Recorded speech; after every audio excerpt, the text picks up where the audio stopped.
আজকের এখন বাজে 2:20।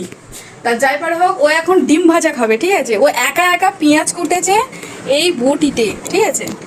হাতও কেটেছে, কি হাতে, ও হাতে চেপে ধরেছে গো। দেখি হাতটা কিরকম ভাবে কেটেছিস? ওকে বললাম আমি কেটে দিচ্ছি। উফ, কিরকম ভাবে হাতটা কেটেছে ডিম ভাজা ভাতের সাথে খাবে বলে। তোর এত কষ্ট করতে কে বলেছে? তুই আমার বলতে পারলি না? এবার ওই হাতে খাবে কি করে? ঝাল লাগবে তো। তুই একা একা ডিম ভাঙতেও শিখে গেছিস, এত বড় হয়ে গেছিস তুই। ডিমের খোসা পড়েনি তুই তো একটাও? ও বাবা রে, ডিম একা একা ফাটিয়েও নিয়েছে ভাজা খাবে বলে। তুই ফাটালি কি করে আর ফেললি কোথায় ডিমের খোসাটা? ডাস্টবিনে? কি করে ভাঙলি ডিমটা? চামচ দিয়ে ভেঙে দিয়েছিস? দেখ ডিমের খোসা পড়েছে কিনা দেখ, দেখতে তো আমি পাচ্ছি না। কি জ্বালা। চ বাবা, তো ডিমটা ভেজে দিই আমি। আরো যে কি কি করবি, তো তুই এত কষ্ট করে পেঁয়াজ কুটেছিস, ডিম ফাটিয়ে ভেঙে নিয়েছিস, তাহলে এবার নে গ্যাসটা জ্বালিয়ে তুই নিজেই ভাজা করে নে। আমাকে কেন বলছিস? দেখ ওই কড়াতেই করবি।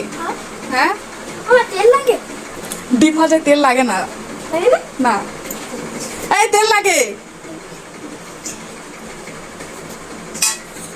ও গ্যাসটা জ্বালাতে পারে আমি জানি, ভুলে গেছে।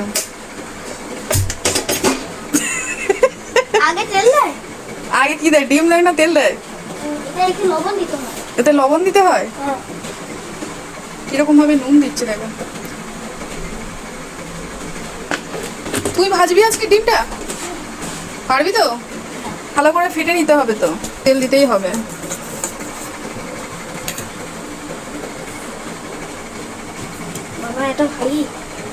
তেলের ওটা ওরম ভাবে খুলে না, পিছন থেকে চাপ দিতে হয়। হ্যাঁ,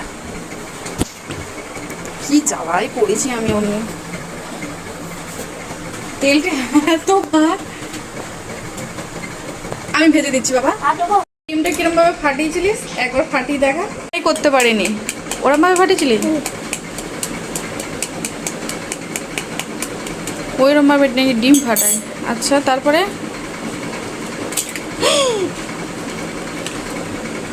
পড়েনি ঢাকা?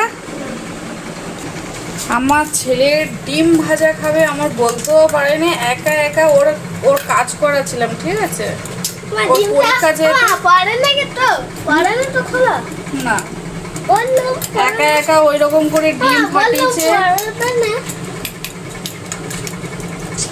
সত্যি তুই মানুষ?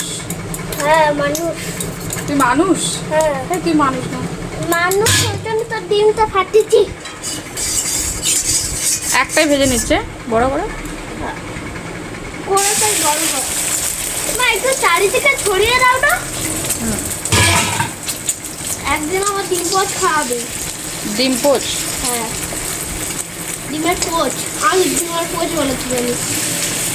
করে ছেড়ে দেবো, ওটা একটুখানি পরে